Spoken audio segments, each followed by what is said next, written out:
నమస్కారం సిటీ వార్తలకు స్వాగతం. ముందుగా హెడ్లైన్స్. జూన్ 30 నాటికి వాట్సాప్ గవర్నెన్స్ ద్వారా 500 రకాల సేవలు. అసెంబ్లీలో మంత్రి లోకేష్ ప్రకటన.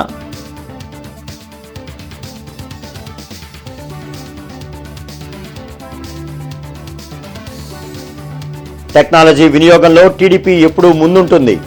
వాట్సాప్ గవర్నెన్స్ పై చర్చలో ఎమ్మెల్యేలు రామాంజనేయులు, నసీర్.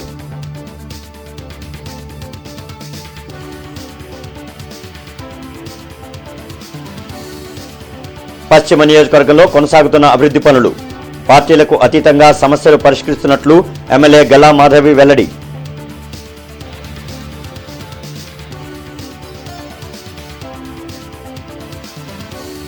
వర్గీకరణతో ఎస్సీలకు జరిగే మేలుపై జగన్ ఎందుకు స్పందించరు? ప్రశ్నించిన మాజీ మంత్రి డొక్కా.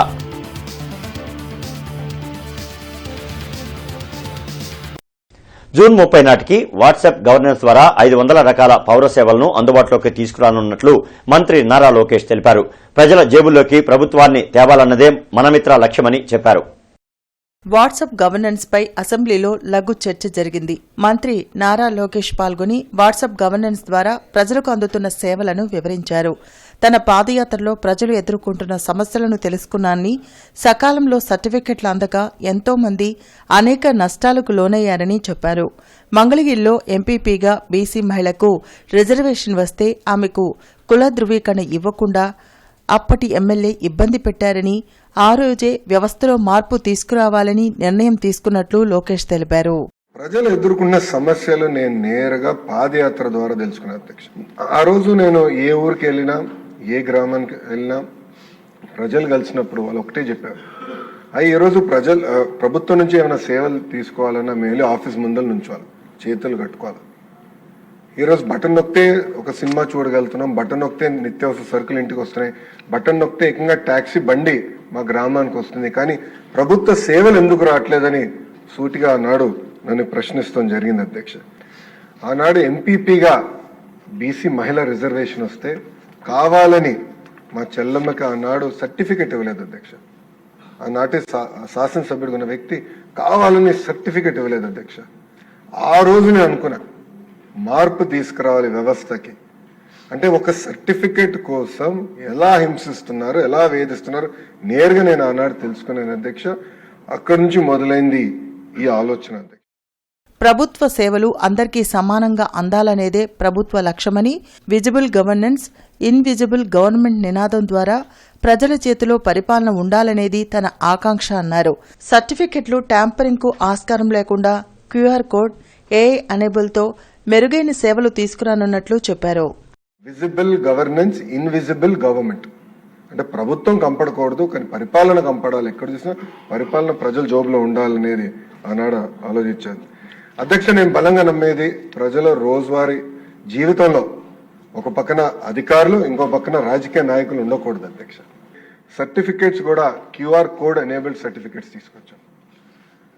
సెక్యూరిటీ పేపర్ పేరుతో డబ్బులు విపరీతంగా మార్కెట్లో బాధేస్తున్నాం. అట్లా కాకుండా నేను ఒకటే చెప్పాను డిపార్ట్మెంట్, ఈరోజు అన్నిటికీ క్యూఆర్ కోడ్ వాడుతున్నాం. ప్రైవేట్ స్కూల్ టీచర్ల సమస్యల పరిష్కారానికి ఆన్లైన్ మెకానిజం ఏర్పాటు చేసే ఆలోచనలో ఉన్నట్లు మంత్రి నారా లోకేష్ తెలిపారు. అసెంబ్లీ క్వశ్చన్ అవర్ లో సభ్యులు అడిగిన ప్రశ్నలకు ఆయన సమాధానమిచ్చారు. ఎన్సీసీ డైరెక్టరేట్ ఏర్పాటుపై ఇప్పటికే రక్షణ శాఖ మంత్రి దృష్టికి తీసుకువెళ్లామని, సానుకూలంగా స్పందించారని చెప్పారు.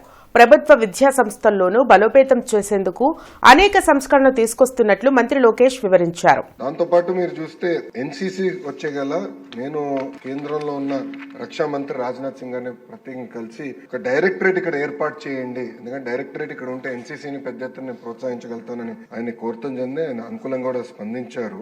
ఈ ప్రకారం మనం ఇప్పటి వరకు గవర్న్ అవుతా వచ్చామండి. ఏమైనా మార్పులు చేర్పులు చేయాలంటే ఈ జియో నంబర్ 88 కి సవరణలు తీసుకురావాలి. ఇప్పుడు అవునన్నా కాదన్నా ఈ రోజు స్కూల్ ఎడ్యుకేషన్ కి వచ్చేగల 50% మంది పిల్లలు ప్రైవేట్ పాఠశాలల్లో చదువుతున్నారు. ఆ ఇంటర్ కి వచ్చేగల అది కొంచెం స్క్యూ అవుతాం జరుగుతుంది. దానికి ముందర నా ఆలోచన ఏంటంటే ముందర ప్రభుత్వ పాఠశాలను బలోపేతం చేయాలి, ప్రభుత్వంలో జూనియర్ కళాశాలను బలోపేతం చేసి వాళ్ళకి పోటీ పడాలని లక్ష్యంతో మనం కొన్ని అనేక సంస్కరణలు తీసుకొచ్చాం. దాంట్లో భాగంగా కొన్ని చట్టాలు కూడా చేస్తాం జరుగుతుంది. ఇది ప్యారల్ గా ఒక భాగం అయితే ప్రైవేట్ యజమానంతో కూడా కమిషనర్ గారు టైం టు టైం మీటింగ్లు పెట్టుకుంటున్నారు. ఐ థింక్ ఫస్ట్ మీటింగ్ వచ్చే వారం పెట్టుకుంటున్నారు. పెట్టుకుని ఇవన్నీ కూడా వాళ్ళ దృష్టికి తీసుకెళ్లి ఎట్లయితే మీరు అన్నట్టు ఫిజికల్ ఎడ్యుకేషన్ కూడా కీలకమైన పాత్ర ఉంటుంది చైల్డ్ ని మోల్డ్ చేసే దాంట్లో. సో కంపల్సరీగా ఏదైతే నిబంధనలు ఉన్నాయో అవి పాటించాలి, అప్రోప్రియేట్ స్టాఫింగ్ ఏర్పాటు చేయాలని చాలా స్పష్టంగా.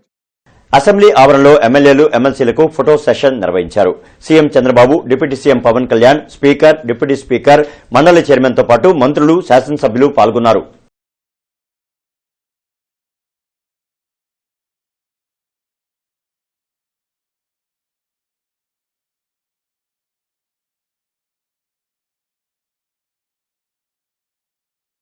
కూటమి ప్రభుత్వం అధికారంలోకి వచ్చాక పశ్చిమ నియోజకవర్గంలో అభివృద్ధికి ప్రగతి బాటలు వేస్తున్నామని ఎమ్మెల్యే గల్లా మాధవి అన్నారు.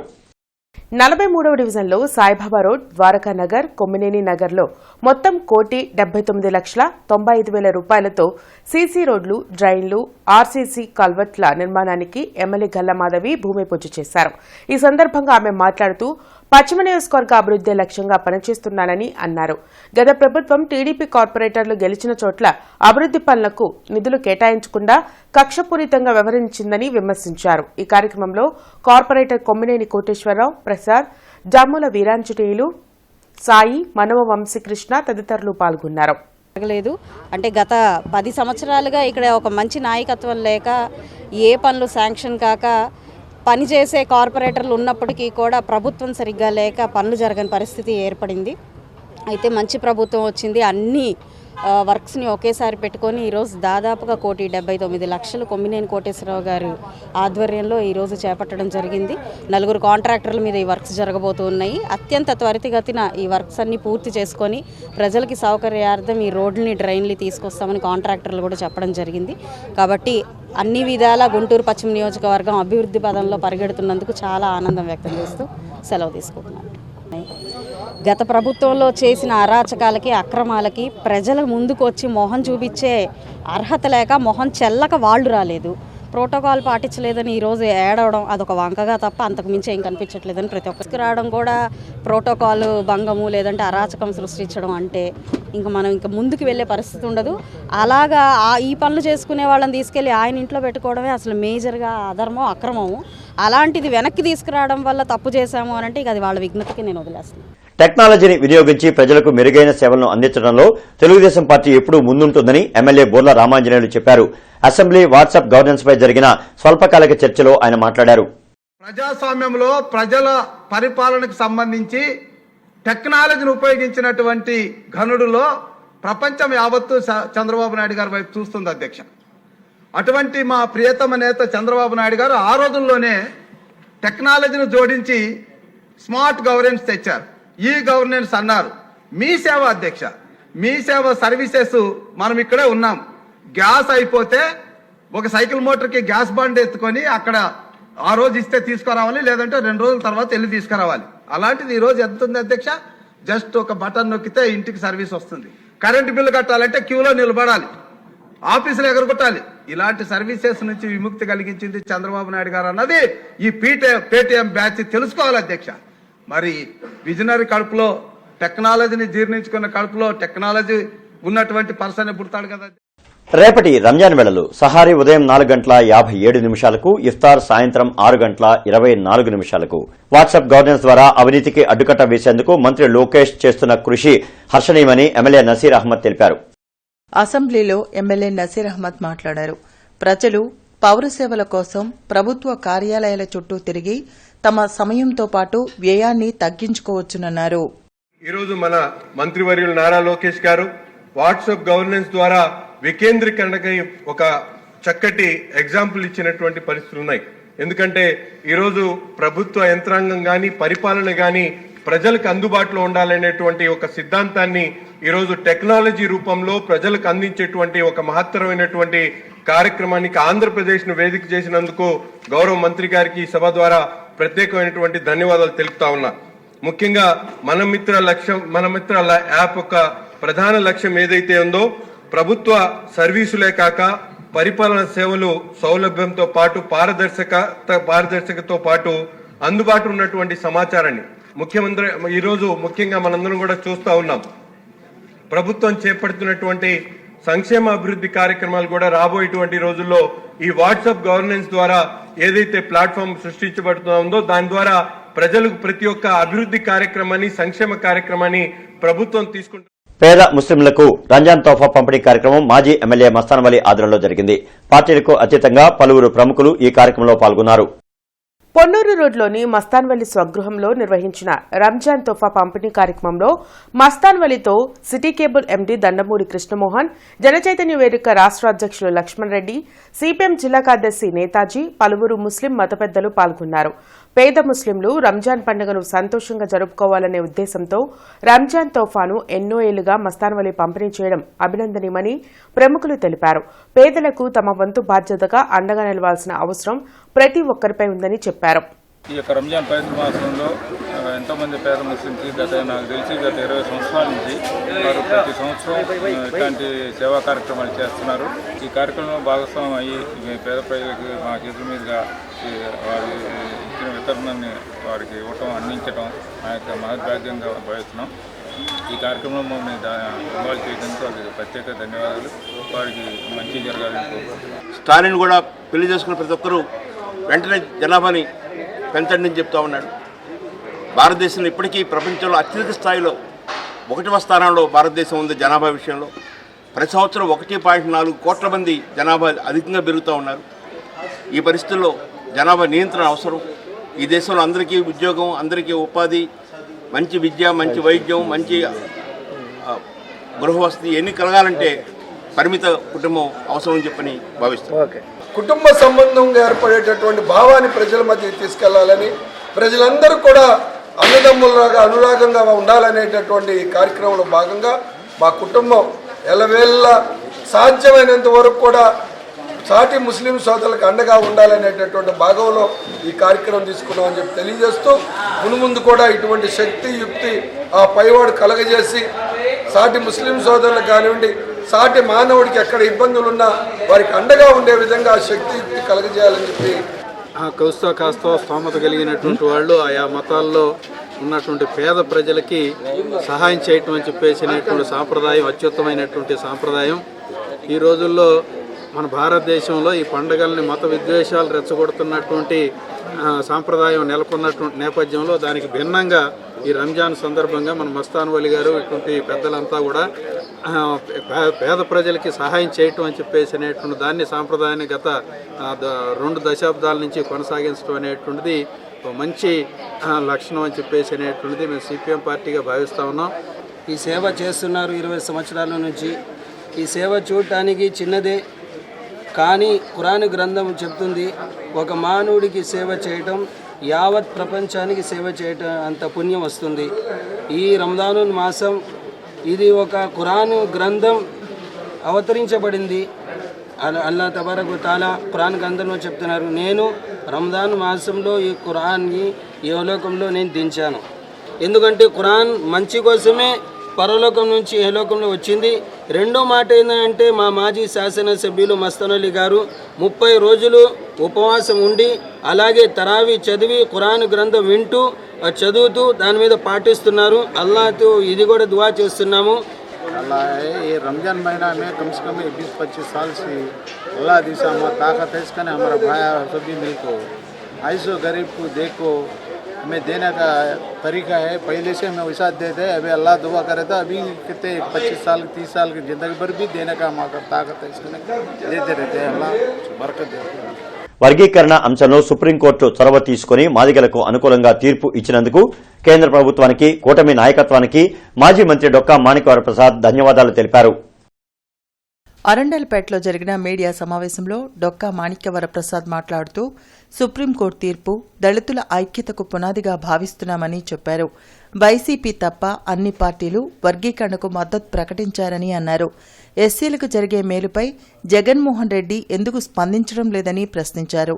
ఈ కార్యక్రమంలో ఎంఆర్పీఎస్ నాయకులు పాల్గొన్నారు.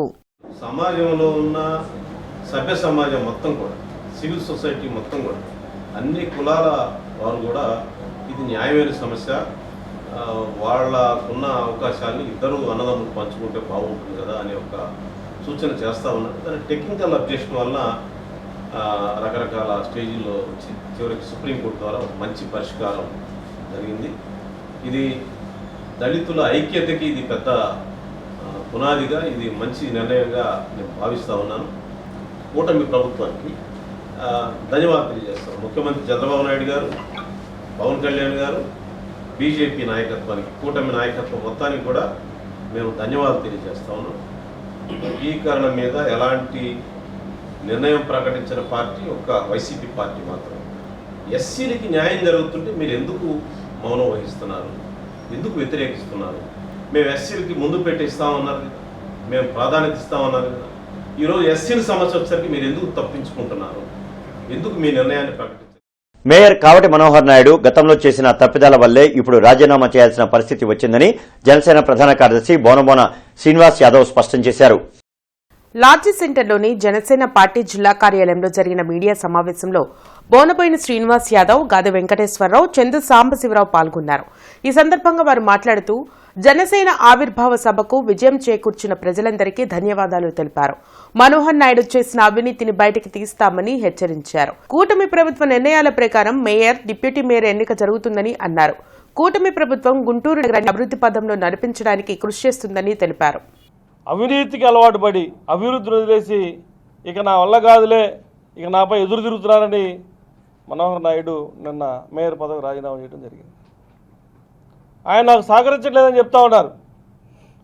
4 సంవత్సరాలు సహకరించిన వాళ్ళు 4 నెలలు 3 నెలలు ఎందుకు సహకరించట్లేదు? మీకు 2 నెలలు 3 నెలల నుంచి అంటే మీపై ఉన్న ముద్ర అటువంటిది. మీరు ఎవరికైనా సహకరించుంటే మీకు అందరూ సహకరిస్తారు. మీ పార్టీకి సంబంధించిన సభ్యులే మీకు సహకరించట్లేదని మీరు ఆరోపణలు చేస్తూ ఉన్నారు. అభివృద్ధిపై దృష్టి పెట్టి అందరినీ కూడా కలుపుకొని పోయే విధానం ఉంటే అందరూ కూడా సహకరిస్తారు. మనకి రాజకీయంగా మొట్టమొదటిది అవతల వ్యక్తుల్ని రాజకీయంగా ఇబ్బంది పెట్టడం కాదు, అందరితో కలుపుకుపోయి అందరినీ కలుపుకొని అభివృద్ధికి ముందడుగు వేయాలని చెప్పి అప్పుడే అందరూ కూడా మనతో సహకరిస్తారని చెప్పి తెలియజేస్తూ ఉన్నాం. అదే మనోహర్ గారి విషయంలో ఒక్క మాట అనాలనిపిస్తున్నారు. ఆయన ప్రథమ పౌరుడు, చాలా ఇన్ఫ్లుయెన్షియల్ లీడర్ అనుకుని, చాలా పెద్ద లీడర్ అనుకుని చాలా మాటలు మాట్లాడాడు. సింహం కంటే పెద్దగా ఊహించుకున్నాడు. మరి అంత మాట్లాడిన మనిషి ఇంతగా డీలా పడిపోతూ, భయపడిపోతూ, నాకు అటెండర్లు పనిచేయట్లేదు, మాట వింటలేదు, నాకు ఎవరూ సహకరించట్లేదు అని అంటున్నా అంటే దాదాపుగా గత 4 సంవత్సరాల్లో ఆయన ప్రవర్తనకి రిజల్ట్ ఏంటో ఆయనకి కనపడి ఉంటుంది. అటెండర్ అయినా ఆఫీసర్ అయినా మనం అందరం కూడా ముందు మనుషులను గుర్తుంచుకోవాలి. మా అందరి తరఫున రిప్రజెంటేటివ్గా ఒక మేయర్గా మిమ్మల్ని ఎన్నుకున్నప్పుడు ఈ నగరానికి బాధ్యత తీసుకుని ప్రథమ పౌరుడిగా మీరు బిహేవ్ చేయాలి. ఒక్కరోజు విచారణ కోసం సిఐడి అధికారులు పోసాని కృష్ణమురళిని అదుపులోకి తీసుకున్నారు. అసభ్య పదజాలంతో చంద్రబాబు, పవన్ కళ్యాణ్లను దూషించారంటూ పోసానిపై సిఐడి కేసు నమోదు చేసింది. పోసాని కస్టడీని సిఐడి కోరగా ఒక్కరోజు కస్టడీ విచారణకు కోర్టు అనుమతించింది. దీంతో జిల్లా జైల్లోంచి సిఐడి కార్యాలయంకు పోలీసులు పోసాని కృష్ణమురళిని తరలించారు. తెలుగుదేశం పార్టీ సభ్యత్వ నమోదు కార్యక్రమంలో భాగంగా 43, 44 బూతుల్లో సభ్యత్వ కార్డులను అందజేశారు. పశ్చిమ ఎమ్మెల్యే గల్లామాధవి ఆదేశానుసారం తెలుగుదేశం పార్టీ రాష్ట్ర కార్యనిర్వాహక కార్యదర్శి, 28వ division cluster incharge Kaskuti Hanumantharao, 28వ డివిజన్ అధ్యక్షులు ఏపీ మాధవ్ ఆధ్వర్యంలో డివిజన్ తెలుగుదేశం పార్టీ సభ్యత్వ నమోదు కార్డులను పంపిణీ చేశారు. అలాగే బూత్ల వారీగా కేఎస్ఎస్ల నియామక కార్యక్రమం జరిగింది. ఈ కార్యక్రమంలో తెలుగుదేశం పార్టీ కమిటీ సభ్యులు పిల్లల ప్రసాద్, నల్లూరి శ్రీనివాస్, రామినేని మనోహర్, పగడాల రాము, కాజావలి పాల్గొన్నారు. కమిషనర్ పులి శ్రీనివాసులు హిమనీ సెంటర్, లాలాపేట, పట్నం బజార్, పూల మార్కెట్, కన్యకా పరమేశ్వరి అమ్మవారి దేవాలయం, బృందావన్ అపార్ట్మెంట్స్, సాకలగుంటలో పర్యటించి డ్రైన్ల ఆక్రమణలను నేరుగా పరిశీలించి తీసుకోవాల్సిన చర్యలపై సంబంధిత అధికారులకు తగు ఆదేశాలు జారీ చేశారు. ఈ సందర్భంగా కమిషనర్ పులి శ్రీనివాసులు మాట్లాడుతూ గాంధీ పార్కు నుండి పట్నం బజార్ నుండి బృందావన్ అపార్ట్మెంట్ వరకు ఉన్న డ్రైన్ పూర్తి స్థాయిలో వ్యాపారస్తుల షాపులు ముందుకు రావడం వల్ల ఆక్రమణకు గురై మురుగు పారుదల లేక వర్షాకాలంలో నీరు నిలిచి స్థానిక వ్యాపారులే ఇబ్బంది పడుతున్నారన్నారు. వ్యాపార సంస్థలు వ్యర్థాలను డ్రైన్లోకి వేస్తున్నారన్నారు. త్వరలో పట్నం బజార్లో డ్రైన్ల ఆక్రమణలపై ప్రత్యేక డ్రైవ్ చేపడతామన్నారు. డ్రైన్ ఆక్రమణ చేసుకున్న వారు స్వచ్ఛందంగా తొలగించుకోవాలన్నారు. గాంధీ పార్క్ నుండి పట్నం బజార్ వైపు కల్వర్ట్ నిర్మాణానికి ప్రతిపాదనలు సిద్దం చేయాలని డీఈఈని ఆదేశించారు. చాకులగుంట ప్రాంతంలో మినరల్ వాటర్ ప్లాంట్ని పరిశీలించి ప్లాంట్ అనుమతులు పరిశీలించి ప్లాంట్ పరిసరాలు పరిశుభ్రంగా ఉంచుకోవాలన్నారు. అనంతరం గాంధీ పార్క్ దగ్గరలోని పబ్లిక్ టాయిలెట్స్ ని పరిశీలించి అధికంగా రుసుము వసూళ్లపై ఆగ్రహం వ్యక్తం చేశారు. టాయిలెట్స్ పరిసరాలు అపరిశుభ్రంగా ఉన్నాయని, నిర్వాహకులు సరిచేసుకోకుంటే చట్టపరమైన చర్యలు తీసుకుంటామని హెచ్చరించారు. పర్యటనలో కార్పొరేటర్లు సంకూరి శ్రీనివాసరావు, వేముల జ్యోతి పద్మజ, డీఈఈ నాగభూషణం, బయాలజిస్ట్ రామారావు, ఎస్ఎస్లు అయూబ్ ఖాన్, రాంబాబు, ఏఈలు, టీపీఎస్లు, శానిటరీ ఇన్స్పెక్టర్లు, సచివాలయ కార్యదర్శులు పాల్గొన్నారు. శ్రీ గాయత్రి శక్తిపీఠం నారాకోడూరు వారి ఆధ్వర్యంలో 108 కుండాల జ్ఞాన గాయత్రి మహాయజ్ఞం మార్చి 23 తేదీన జరగనుంది. నారాకోడూరులోని శ్రీ గాయత్రి శక్తిపీఠంలో జరిగిన మీడియా సమావేశంలో సాధకులు మాట్లాడుతూ మార్చి 22న కలశయాత్ర, 23న అఖిల విశ్వ గాయత్రి పరివార్ శాంతికుంజ్ హరిద్వార్ సమక్షంలో 108 కుండలములతో జ్ఞాన గాయత్రి మహాయజ్ఞం నిర్వహిస్తున్నామని తెలిపారు. సమస్త మానవాళి సుఖ సంతోషాలతో ఉండాలని ఈ మహాయజ్ఞం చేస్తున్నామని అన్నారు. కావున ప్రజలంతా ఈ మహాయజ్ఞ కార్యక్రమంలో పాల్గొని అమ్మవారి అనుగ్రహాన్ని పొందాలని గాయత్రి శక్తిపీఠం సాధకులు కోరారు. శక్తి కలశాలు మన ఆంధ్రప్రదేశ్, తెలంగాణ రాష్ట్రాలకు వచ్చాయండి. ఇక్కడే ఉన్నాయి బ్రహ్మ విష్ణు మహేశ్వరుల రూపంలో, అలాగే సరస్వతి, లక్ష్మీ, దుర్గా రూపంలో. ఈ శక్తి కలశాల యొక్క విశిష్టత ఏమిటంటే 2400 తీర్థాల్లో ఉన్న పుణ్య నదీ జలాలు, అలాగే మట్టితో, పవిత్రమైన మట్టితో ఇవి నిక్షిప్తమై ఉన్నాయండి. 2400 తీర్థాలు మన జీవితకాలంలో తిరగలేము. మనకు ఇప్పుడు నారాకోడూరు, గుంటూరు దగ్గర నారాకోడూరు అనే గ్రామంలో గాయత్రి శక్తిపీఠం ఉందండి. ఆ శక్తిపీఠం ఆధ్వర్యంలో హరిద్వార్, శాంతికుంజ్ హరిద్వార్ పండితుల చేత 22వ తారీఖు, ఈ మార్చి 22వ తారీఖు శనివారం మధ్యాహ్నం 3 గంటలకు 1008 మంది మహిళలతోటి కలశ శోభాయాత్ర జరగబోతుంది. ఈ నెల 22, 23వ తారీఖు నారాకోడూరులో గాయత్రి యజ్ఞం 23వ తారీఖు, 22వ తారీఖు ఇక్కడ 40 రూమ్ తోటి పెద్ద సంస్థ ఏర్పాటు చేశారనమాట. దాదాపు ఇది 30 సంవత్సరాల నుంచి ఉంటుంది. కనుక మీరందరూ కూడా యోగా, ప్రాణాయామం, ఆసనాలు, యజ్ఞము అన్ని రకాల విద్యలన్నీ నేర్పడానికి ఇక్కడ ప్రయత్నం చేస్తున్నారు. మీరందరూ కూడా తప్పకుండా ఈ యొక్క కార్యక్రమంలో పాల్గొని గాయత్రి మాత, గురువులు, ఋషులు, మునులు భగవంతుడి యొక్క ఆశీర్వాదాలు పొందగలరు. కొత్తపేట ఓల్డ్ బ్యాంక్ రోడ్లో శ్రీ విఘ్నేశ్వర స్వామివారి దేవస్థానం నందు గత 25 సంవత్సరాల నుంచి నెలలో ఒకరోజు సంకష్టహర చతుర్థి నాడు స్వామికి అభిషేకాలు, పంచహారతుల కార్యక్రమాలు జరుగుతాయని భక్తులందరూ పాల్గొని స్వామివారిని దర్శించుకోవాల్సిందిగా ఆలయ కమిటీ సభ్యులు తెలిపారు. కార్యక్రమంలో వేదాంతం శ్రీనివాస్, వాసు, సతీష్, గణేష్, వెంకటేశ్వర్లు పాల్గొన్నారు. కొత్తపేట ఓల్డ్ బ్యాంక్ రోడ్లో వేంచేసి ఉన్న విఘ్నేశ్వర స్వామి దేవస్థానం మీరు చూస్తున్నారు. గత 25 సంవత్సరాలుగా ఇక్కడ సంకటహార అభిషేకం జరుగుతుంది.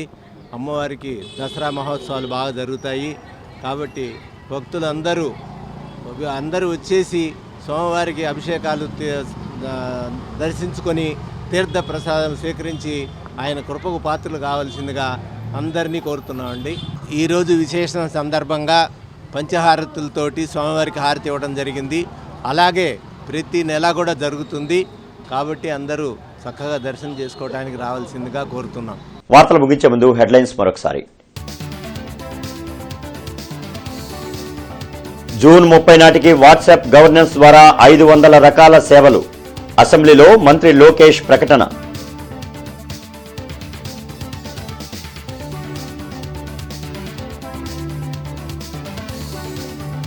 టెక్నాలజీ వినియోగంలో టీడీపీ ఎప్పుడూ ముందుంటుంది.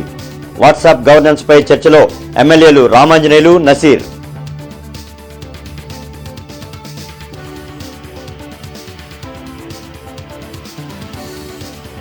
పశ్చిమ నియోజకవర్గంలో కొనసాగుతున్న అభివృద్ధి పనులు.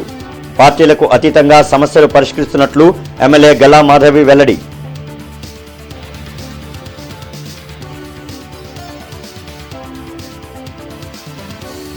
వర్గీకరణతో ఎస్సీలకు జరిగే మేలుపై జగన్ ఎందుకు స్పందించరు? ప్రశ్నించిన మాజీ మంత్రి డొక్కా.